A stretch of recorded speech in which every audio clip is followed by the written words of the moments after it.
Sup YouTube, Kuroneko bring on my 7th look back this week in anime. It's an ultimate Madoka Nendoroid, isn't it amazingly awesome? But, anywho, anime. I said that last week was a good week, even though it wasn't, but this week with unclouded eyes I can genuinely say that yes, it was indeed a spectacular week. One honorable mention this week going to episode 7 of Devil Survivor 2. This episode was good, but in a fun way. So far this show has been quite very serious in its atmosphere and just like the entire feeling of the show, but this week we finally got some comic relief. Our relief coming in the form of Joe with his awesome interactions with the boys and just Scarf Girl for being an awesome bundle of hilarity. It's odd though, I should be enjoying the high tension fights and the scenarios of the show instead of the pointless babble of the characters, but I find it's kind of the contrary.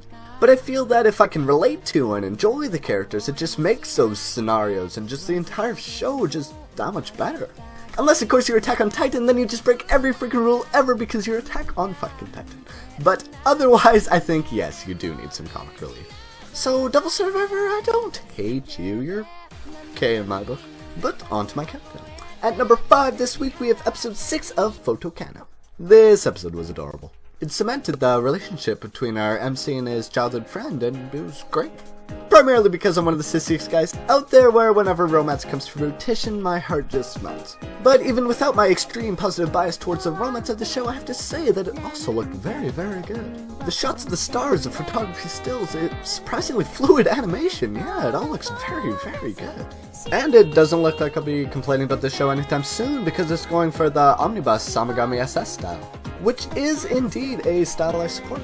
Again, primarily for bias reasons, but come on, anything is better than school day style. I'm allowed to change my opinion, right? That's a-okay. I won't get too flamed for this, I hope, but my number 4 this week goes to episode 7 of Flowers of Evil. What was that? Flowers of Evil. Oh, I'm sorry, I don't think I heard you quite right. It's Flowers of Evil. Did you just say you, liked an episode of Flowers of Evil? You know, that, show you totally flame-hated on for the past 6 weeks, that Flowers of Evil, right?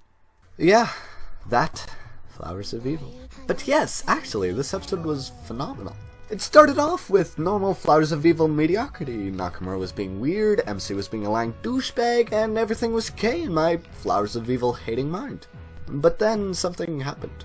In the latter half of the episode, our MC broke down with Nakamura in the classroom, and together they decimated the classroom. And by decimated, I mean decimated. They drew all over the walls, the floor, the chalkboards, they aimed the entire classroom. Chalk, chairs, tables, they just went flying, and it was just jaw-droppingly amazing.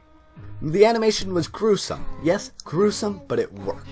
The slow motion was lazy and poorly done, but it complemented that spot on. And that ending theme, which I profusely despised for the past month and a half, that playing to this was just spectacular. I want to know what happens. I can't believe what just happened. But yeah, I guess I'm glad I got here, cause wow, that was intense. My number 3 this week still exists, and that goes to episode 7 of Suisei no Gargantia. Finally, the show finally did something, and it was great. In this episode we saw Leto kill and confirm the existence of the Hideyazu on Earth, and it just led us, the viewers, to many questions. Questions about Leto, the Hideyazu, Earth, the humans here, the humans in space. Questions about Yoko, about the captain, about Pinion, about every character who's had an influence on the plot so far. Oh my god, just suddenly I want to know everything about this world. Which of course we're probably not going to get in the next episode, but dear lord do I want it. And because I have so many questions for the show, it just reveals how successfully Gargantia has drawn me and probably many others into its world. Which is something I greatly respect in the show, and wow, when anime can do that, just golf clap, yeah, awesome, it's a good show. And something that is not number 1 this week, but still damn awesome, is my number 2 being episode 7 of Attack on Titan.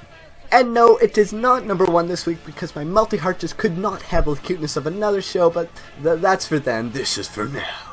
In this episode we had pants-shitting Mikasa OP, Gene Fail, Potato Go, Hope, and obvious hope-destroying failures at the cost of one's sanity. How much more can our precious characters take? It's all too much. Whatever shalleth we do? And in almost immediate response to the outcries of the world, OP Titan Brawler who just comes in, curb stomps, rips flesh, and karate chops attacking Titan.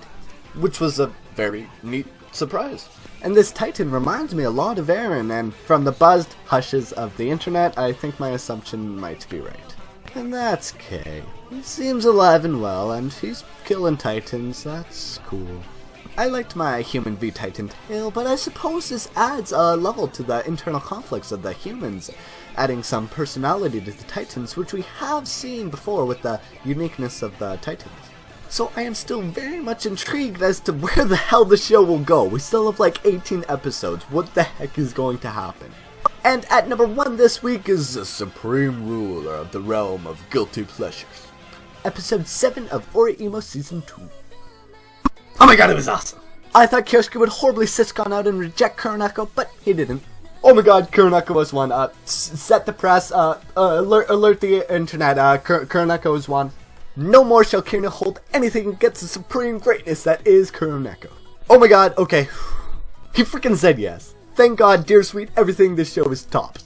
My face, my heart, my body, my everything was just entirely graining. This was awesome and I loved every minute of it. However, happiness can never be without some shades of negativity. And again, I've heard the hushed murmurs of the internet saying things like, oh, it's only halfway through the series, do you really think they'll stay together? And to that I say, don't hurt my heart, oh Kuroneko Kyosuke Rabu, right? Hopefully, if not, I might have to cry in solitude for the next few weeks, depending on next week and the likes episodes. Whew, that was an enthusiasm-packed video this week. Well, for good reason, as this season is just so damn good.